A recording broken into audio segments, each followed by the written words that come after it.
കർത്താവിൻ്റെ പരിശുദ്ധമായ നാമം വാഴ്ത്തപ്പെടുമാറാകട്ടെ. അനുഗ്രഹിക്കപ്പെട്ട ഈ നല്ല പ്രഭാതത്തിനായിട്ട് കർത്താവിന് സ്തോത്രം ചെയ്യുന്നു. ഈ പ്രഭാത സന്ദേശം കേൾക്കുന്ന എല്ലാ പ്രിയപ്പെട്ടവർക്കും വീണ്ടും വരുന്നവനായ ക്രിസ്തുയേശുവിൻ്റെ നാമത്തിൽ എൻ്റെ പ്രഭാത വന്ദനങ്ങളെ ഈ നിമിഷം അർപ്പിക്കുകയാണ്. പ്രാർത്ഥനയോടും ദൈവാശ്രയത്തോടും കൂടി ഈ സന്ദേശത്തിലേക്ക് നിങ്ങളുടെ ശ്രദ്ധയെത്തിയിരിക്കുന്നു.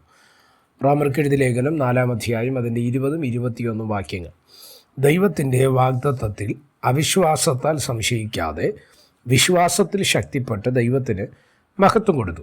അവൻ വാഗ്ദത്തം ചെയ്തത് പ്രവർത്തിക്കുവാനും ശക്തനെന്ന് പൂർണ്ണമായി ഉറച്ചു.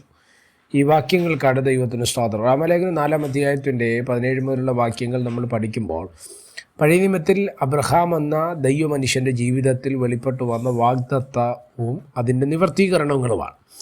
ആ നിവർത്തീകരണം അവിടെ വെളിപ്പെടുന്നത് എങ്ങനെയെന്നാണ് നമുക്ക് ഈ ഭാഗത്ത് മനസ്സിലാക്കുവാൻ തക്കവണ്ണം കഴിയുന്നു. ദീർഘ 25 വർഷങ്ങളോളം ദൈവം പറഞ്ഞൊരു വാഗ്ദത്തത്തിന് വേണ്ടി ആര് കാത്തിരുന്നു? അബ്രഹാമും സാറായിയും കാത്തിരുന്നു. നമ്മൾ ഈ റോമലേഖനം 4-17 മുതൽ ഇങ്ങോട്ട് വായിച്ചു വരുന്ന സമയത്ത് 19-ാം വാക്യമൊക്കെ വായിക്കുമ്പോൾ പറയുന്നുണ്ട്, അവൻ്റെ ശരീരത്തിൻ്റെ നിർജീവത്വം മനസ്സിലാക്കി, സാറായിയുടെ ഗർഭപാത്രത്തിൻ്റെ നിർജീവത്വം മനസ്സിലാക്കി. എന്നിട്ടും അവർ വിശ്വാസത്തിൽ എന്ത് ചെയ്തില്ല? തളർന്നു പോയില്ല. വാഗ്ദത്തത്തിൽ അവർ സംശയിച്ചില്ല. ദൈവം പറഞ്ഞ വാഗ്ദത്തത്തിൽ അവരെന്ത് ചെയ്തു? ഉറച്ച് നിൽക്കുവാൻ തക്കവണ്ണം ഇടവന്നു. അവിടെ പറയുന്നത് ഇങ്ങനെയാണ്, ദൈവത്തിൻ്റെ വാഗ്ദത്തത്തിൽ അവിശ്വാസത്താൽ സംശയിക്കാതെ വിശ്വാസത്തിൽ ശക്തിപ്പെട്ട് ദൈവത്തിന് മഹത്വം കൊടുത്തു എന്ന് പറഞ്ഞാൽ അർത്ഥം അവിശ്വാസത്തിൻ്റെ തലങ്ങൾ വെളിപ്പെടത്തക്ക രീതിയിൽ അവിടുത്തെ സാഹചര്യങ്ങൾ അങ്ങനെയാണ് അത് വെളിപ്പെട്ട് വരുന്നത്, അല്ലേ?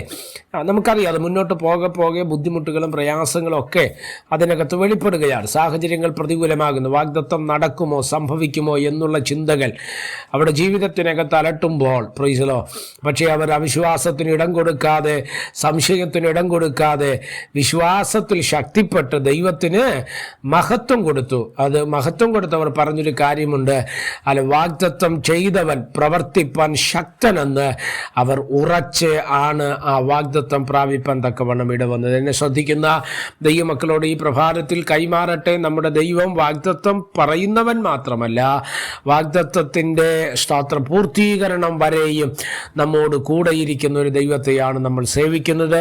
അതുകൊണ്ട് വാഗ്ദത്തം പറഞ്ഞു പോകുന്ന ഒരു ദൈവമല്ല, പകരം വാഗ്ദത്തത്തെ സ്തോത്രം ഹല്ലേലൂയ നമ്മുടെ ജീവിതത്തിലേക്ക് വെളിപ്പെടുത്തുവാൻ കഴിയുന്ന ഒരു ദൈവമാണ് നമ്മുടെ കർത്താവ്. അതുകൊണ്ട് ആ വാഗ്ദത്തത്തിനായിട്ട് നമുക്ക് കാത്തിരിക്കാം, പ്രാർത്ഥിക്കാം. പരിശുദ്ധനായ ദൈവമേ, സ്വർഗീയ നല്ല പിതാവേ, ഈ സന്ദേശത്തിനായിട്ട് സ്തോത്രം ചെയ്യുന്നു.